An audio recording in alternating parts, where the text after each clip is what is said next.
Hello dear students, welcome back to my YouTube channel. आज हम देखने वाले हैं पर्यावरण प्रदूषण का निबंध, जो कि क्लास 10th और 12th दोनों क्लास के लिए बहुत ही इंपॉर्टेंट है। इस बार इस निबंध के आने के बहुत ही चांस हैं। तो डियर स्टूडेंट्स, इस वीडियो को एकदम अंत तक देखते रहना, और यदि आपने अभी तक चैनल को सब्सक्राइब नहीं किया तो चैनल को सब्सक्राइब करके बेल आइकन को भी प्रेस कर देना, जिससे कि नेक्स्ट वीडियो की नोटिफिकेशन सबसे पहले मिल सके। तो देखिए, किसी भी निबंध की सबसे इंपॉर्टेंट होती है उसकी रूपरेखा। रूपरेखा में वे सभी पॉइंट्स लिखने होते हैं जो हम निबंध में हेडिंग लिखने वाले हैं। ठीक है, तो देखिए रूपरेखा में हमने किस प्रकार से ये पॉइंट्स लिखे हैं। देखिए, फर्स्ट पॉइंट है प्रस्तावना, और सेकंड है पर्यावरण प्रदूषण का अर्थ। ठीक है, और थर्ड है वायु प्रदूषण वायु प्रदूषण का नियंत्रण। ठीक है, नंबर फोर्थ है जल प्रदूषण जल प्रदूषण पर नियंत्रण।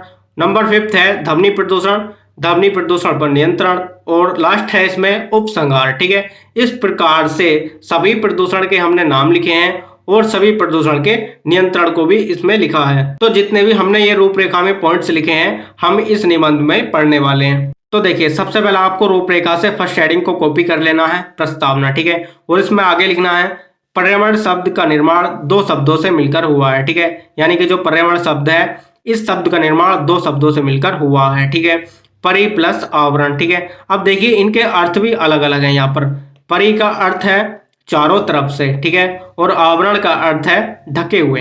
परि का अर्थ क्या है? चारों तरफ से, और आवरण का अर्थ है ढके हुए। उसके बाद इसमें आगे लिखना है जनसंख्या की तीव्र गति से वृद्धि के कारण आज के युग की एक अति गंभीर समस्या पर्यावरण के प्रदूषण की समस्या है। यानी कि जैसे कि आप देख रहे हो, जैसे जैसे जनसंख्या बढ़ती जा रही है, ठीक है, वैसे वैसे पर्यावरण प्रदूषण की समस्या भी बढ़ती जा रही है। ठीक है, यह समस्या किसी एक व्यक्ति, समूह या देश की समस्या नहीं, यानी कि ये जो समस्या है किसी एक व्यक्ति की नहीं है और किसी एक समूह की भी नहीं है या किसी एक देश की भी नहीं है। ठीक है, बल्कि यह संपूर्ण सृष्टि की समस्या है। ठीक है, और आगे लिखेंगे यदि प्रदूषण को बढ़ने से रोका न गया तो हमारे ब्रह्मांड का जीवन ही खतरे में पड़ सकता है। यानी कि जो ये लगातार प्रदूषण बढ़ता जा रहा है, यदि इसको लगातार बढ़ने से रोका न गया तो हमारे ब्रह्मांड का जीवन ही खतरे में पड़ सकता है। ठीक है, यह एक चिंता का विषय है। तो इस प्रकार से ये सभी पॉइंट प्रस्तावना में लिख सकते हैं। ठीक है, तो देखिए सेकंड हेडिंग लिखनी है पर्यावरण प्रदूषण का अर्थ। ठीक है, यानी कि पर्यावरण प्रदूषण का अर्थ क्या है। देखिए, पर्यावरण प्रदूषण का सामान्य अर्थ है हमारे पर्यावरण का दूषित हो जाना। ठीक है, यानी कि पर्यावरण प्रदूषण का सामान्य अर्थ क्या है? पर्यावरण का दूषित हो जाना। ठीक है, पर्यावरण का निर्माण प्रकृति ने किया है। ठीक है, पर्यावरण का निर्माण किसने किया है? प्रकृति ने किया है। प्रकृति प्रदत्त पर्यावरण में जब किन्हीं तत्वों का अनुपात इस रूप में बदलने लगता है, किस रूप में? जिसकी जीवन पर प्रतिकूल प्रभाव पड़ने की आशंका होती है। ठीक है, यानी कि जिसके जीवन पर प्रतिकूल प्रभाव पड़ने की आशंका होती है, देखिए तब कहा जाता है कि पर्यावरण प्रदूषण हो रहा है। उदाहरण के लिए, यदि पर्यावरण के मुख्य भाग वायु में ऑक्सीजन के स्थान पर अन्य विषैली गैसों का अनुपात बढ़ जाए, यानी कि जो वायु में ऑक्सीजन है उसके स्थान पर विषैली गैसों का अनुपात बढ़ जाएगा, तो क्या होगा? कहा जाएगा कि वायु में प्रदूषण हो गया है। ठीक है, तो इस प्रकार से पर्यावरण प्रदूषण के अर्थ में लिख सकते हैं। ठीक है, देखिए नेक्स्ट हेडिंग लिखनी है वायु प्रदूषण। देखिए वायु प्रदूषण क्या है?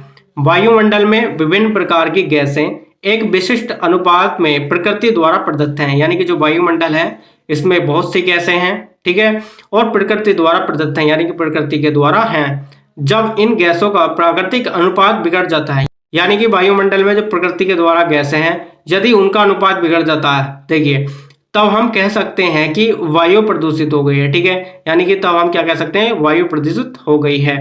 वायु प्रदूषण की एक स्थिति वह भी हो सकती है कि हमारे वायुमंडल में ऐसे कण अधिक व्याप्त हो जाएं जो कि स्वास्थ्य पर प्रतिकूल प्रभाव डालते हैं। ठीक है, यानी कि वायु प्रदूषण की एक स्थिति वह भी हो सकती है कि जो कि स्वास्थ्य को प्रतिकूल प्रभाव डालते हैं। ये कण औद्योगिक संस्थानों में विसर्जित होने वाली रासायनिक पदार्थों के भी हो सकते हैं। यानी कि ये जो कण हो सकते हैं औद्योगिक संस्थानों के विसर्जित होने वाली रासायनिक पदार्थों के भी हो सकते हैं। ठीक है, तो इस प्रकार से ये वायु प्रदूषण में लिख सकते हैं। ठीक है, उसके बाद हेडिंग लिखेंगे वायु प्रदूषण का नियंत्रण। ठीक है, पहले हेडिंग लिखी थी वायु प्रदूषण, अब लिखेंगे हम वायु प्रदूषण का नियंत्रण। ठीक है, औद्योगिक संस्थानों में धुएं के निष्कासन के लिए अधिक ऊंची चिमनी लगाई जानी चाहिए। ठीक है, यानी कि जो औद्योगिक संस्थान होते हैं उनकी जो चिमनियां होती हैं, जो चिमनियों से धुआं निकलता है, ठीक है, उसके लिए ऊंची चिमनियां लगाई जानी चाहिए। ठीक है, सभी चिमनियों में उत्तम प्रकार के छन्ने भी लगाए जाने चाहिए।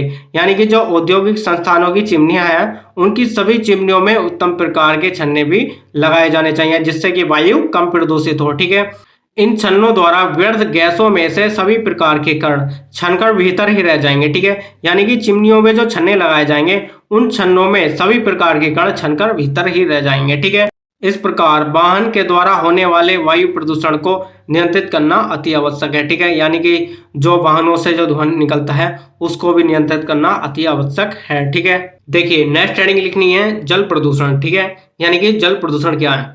जल के मुख्य स्रोतों में दूषित एवं विषैले तत्वों का समावेश होना जल प्रदूषण कहलाता है। ठीक है, यानी कि जो जल के मुख्य स्रोत हैं उसमें विषैले तत्वों का समावेश होना क्या कहलाता है? जल प्रदूषण कहलाता है। ठीक है, जल प्रदूषण भी एक गंभीर समस्या है। ठीक है, यानी कि जैसे वायु प्रदूषण एक गंभीर समस्या है उसी प्रकार से जल प्रदूषण भी एक गंभीर समस्या है। जल प्रदूषण का अत्यधिक बुरा प्रभाव मानव समाज, प्राणी तथा वनस्पति जगत पर पड़ता है। ठीक है, यानी कि जो जल प्रदूषण का बुरा प्रभाव पड़ता है वह मानव, प्राणी और वनस्पति जगत पर पड़ता है। ठीक है, अब प्रश्न यह उठता है कि यानी कि अब प्रश्न क्या उठता है, जल प्रदूषण के मुख्य कारण क्या है? ठीक है, यानी कि जो जल प्रदूषण के मुख्य कारण है वह क्या है? ठीक है, सर्वप्रथम घरेलू व्यर्थ पदार्थ तथा वाहित मल आदि बहकर कहीं न कहीं किसी न किसी जल स्रोत में अवश्य मिलता है। यानी कि जो घरेलू कचरा है वह किसी न किसी रूप में होकर जल स्रोत में ही मिलता है। ठीक है,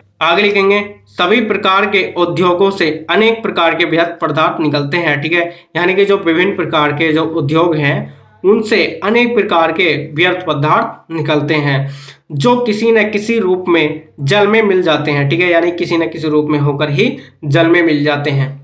तो इस प्रकार से जल प्रदूषण में ये सभी पॉइंट्स लिख सकते हैं। उसके बाद नेक्स्ट हेडिंग लिखेंगे जल प्रदूषण पर नियंत्रण। ठीक है, यानी कि जल को प्रदूषित होने से किस प्रकार बचाया जा सकता है। ठीक है, देखिए वायु प्रदूषण के ही समान जल प्रदूषण के भी मुख्य स्रोत औद्योगिक संस्थान ही है। ठीक है, जिस प्रकार से औद्योगिक संस्थान वायु को प्रदूषित कर रहे थे उसी प्रकार से औद्योगिक संस्थान जल को भी प्रदूषित कर रहे हैं। ठीक है, जल प्रदूषण को नियंत्रित करने के लिए औद्योगिक संस्थानों की गतिविधियों को नियंत्रित करना होगा। ठीक है, यानी कि जल प्रदूषण को जब ही नियंत्रित किया जा सकता है जब औद्योगिक संस्थानों की गतिविधियां नियंत्रित होंगी। ठीक है, औद्योगिक संस्थानों में ऐसी व्यवस्था करनी चाहिए कि कम से कम व्यर्थ पदार्थ बाहर निकाले जाएं। ठीक है, यानी कि जो औद्योगिक संस्थान हैं उनमें कुछ ऐसी व्यवस्था की जानी चाहिए जिससे कम से कम वह व्यर्थ पदार्थ बाहर निकाले हो। ठीक है, व्यर्थ पदार्थों की खाद बनाने में व्यवस्था होनी चाहिए। ठीक है, यानी कि जो व्यर्थ पदार्थ होते हैं उनसे कुछ ऐसी एक व्यवस्था करी जानी चाहिए जिससे कि उनका खाद बनाया जा सके। ठीक है, उसके बाद हम नेक्स्ट हेडिंग पढ़ेंगे ध्वनि प्रदूषण। ठीक है, देखिए ध्वनि प्रदूषण क्या है? पर्यावरण प्रदूषण का एक रूप ध्वनि प्रदूषण भी है। ठीक है, यानी कि जो पर्यावरण प्रदूषण है उसका एक रूप ध्वनि प्रदूषण भी है। ध्वनि प्रदूषण की समस्या भी नगरों में अधिक है। ठीक है, यानी कि ध्वनि प्रदूषण की समस्या भी नगरों में अधिक है। ध्वनि प्रदूषण को साधारण शब्दों में शोर बढ़ाने के रूप में स्पष्ट किया जा सकता है। ठीक है, पर्यावरण में शोर अर्थात ध्वनियों का बढ़ जाना ही ध्वनि प्रदूषण है। यानी कि पर्यावरण में जो शोर अर्थात ध्वनियां बढ़ती जा रही हैं, ठीक है, वह ही ध्वनि प्रदूषण है।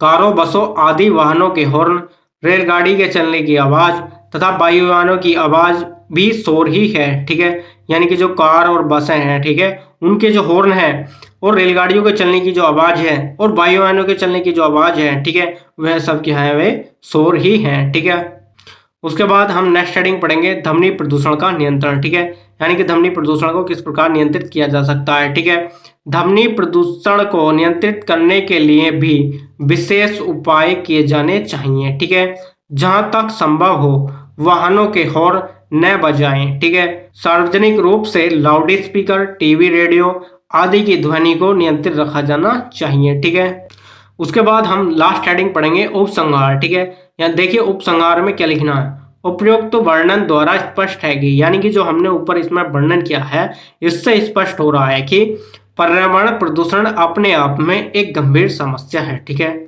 तथा समस्या दिन प्रतिदिन बढ़ती जा रही है। ठीक है, जैसा कि आप देख रहे हैं लगातार जनसंख्या के बढ़ने से यह समस्या दिन प्रतिदिन बढ़ती जा रही है। ठीक है, प्रत्येक व्यक्ति को इस समस्या के प्रति सजग रहना चाहिए। ठीक है, यानी कि प्रत्येक व्यक्ति को इस समस्या के प्रति जागरूक होना चाहिए तथा इसके नियंत्रण में अपना योगदान देना चाहिए। ठीक है, यानी कि प्रत्येक व्यक्ति को इसके नियंत्रण में अपना योगदान देना चाहिए, जिससे कि पर्यावरण प्रदूषित होने से बचे और हमारी प्रकृति बचे, हमारा जीवन बच सके। ठीक है, तो इस प्रकार से उपसंहार में लिख सकते हैं।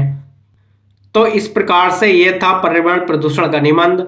तो डियर स्टूडेंट्स, यदि आपने अभी तक वीडियो को लाइक नहीं किया तो लाइक कर देना, और वीडियो कैसी लगी कमेंट्स बॉक्स में जरूर बताना। वीडियो अच्छी लगी हो तो लाइक कर देना और चैनल को सब्सक्राइब करके बेल आइकन को भी प्रेस कर देना, जिससे कि नेक्स्ट वीडियो की नोटिफिकेशन सबसे पहले मिल सके। तो चलिए मिलते हैं नेक्स्ट वीडियो में नेक्स्ट टॉपिक के साथ, तब तक के लिए जय हिंद, वंदे मातरम।